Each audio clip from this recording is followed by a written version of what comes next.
Sự tích cây vú sữa.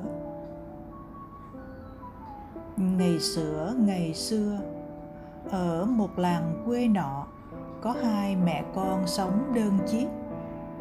Thương người con trai mồ côi cha, nên người mẹ hết sức là chiều con, mong cho con mau khôn lớn.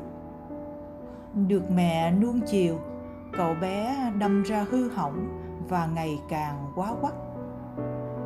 Có một lần, cậu buộc gà vào đuôi mèo rồi đuổi cho chúng chạy, làm vướng chân mẹ ngã. Bị mẹ la mắng, cậu bé vùng vằng bỏ đi.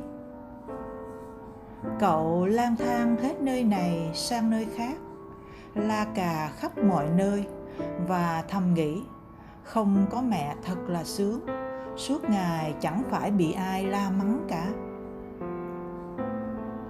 Trên quãng đường cậu đi qua, dân làng thấy cậu bé nhỏ, lem luốc đáng thương, nên có người cho cậu cái bánh, người cho cốc nước. Đêm đến, lúc thì cậu ngủ dưới gầm cầu, lúc co ro ở một góc chợ. Về phần mẹ cậu ở nhà, bà rất thương nhớ con và ngày ngày mỏi mắt chờ mong. Bà khóc rất nhiều, đến mờ cả mắt, tự trách mình đã quán thắt con, để con phải bỏ đi, không còn tìm thấy nữa.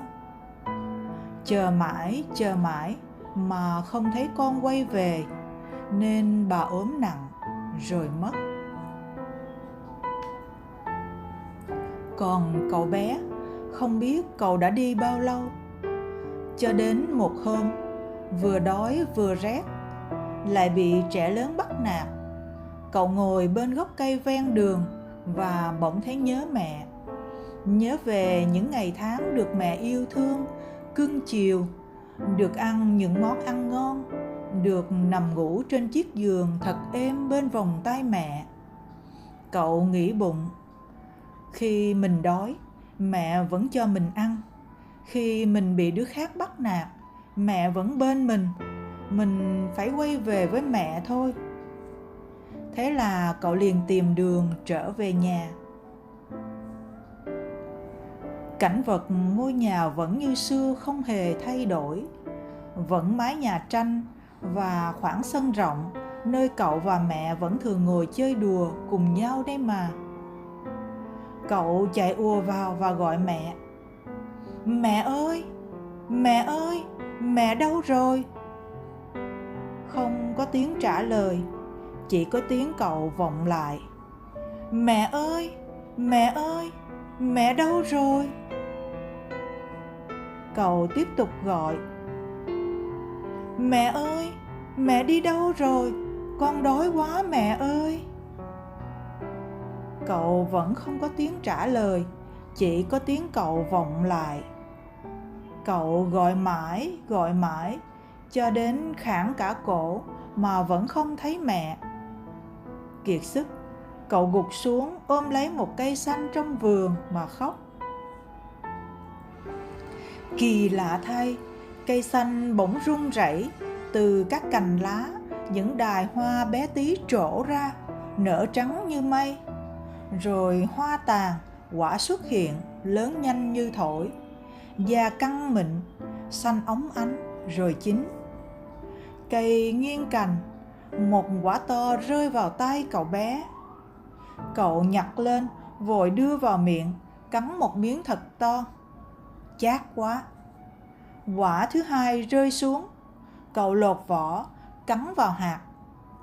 Cứng quá. Quả thứ ba rơi xuống, cậu khẽ bóp quanh quanh quả, lớp vỏ mềm dần rồi khẽ nứt ra một kẽ nhỏ, một dòng sữa trắng sóng sánh trào ra.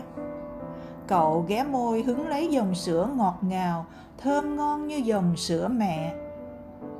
Bỗng cây rung rinh cành lá thì thào. Ăn trái 3 lần mới biết trái ngon, con có lớn khôn mới hay lòng mẹ. Cậu òa lên khóc và biết rằng mẹ đã không còn trên cõi đời này nữa. Cậu nhìn lên tán lá, một mặt lá xanh bóng, mặt kia đỏ hoe như mắt mẹ khóc chờ con. Cậu ôm lấy thân cây mà khóc.